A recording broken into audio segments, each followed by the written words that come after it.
दोस्तों, क्या आप जानते हैं कि दुनिया में एक ऐसा जीव भी है जो कभी भी जम्हाई नहीं लेता?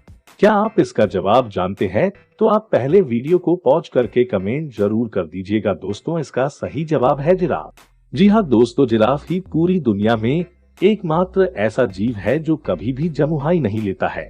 इसका रीजन साइंटिस्ट भी अभी तक नहीं ढूंढ पाए हैं, लेकिन ये बहुत गजब का फैक्ट है। इसी तरह की और भी वीडियोस के लिए लाइक, शेयर और सब्सक्राइब करना ना भूलें। साथ ही सब्सक्राइब के बगल वाली बेल आइकन को ऑल पर सिलेक्ट करना ना भूले, ताकि मेरी वीडियो की नोटिफिकेशन आप तक सबसे पहले पहुंच सके और आप इसी तरह के इंटरेस्टिंग फैक्ट जान सके।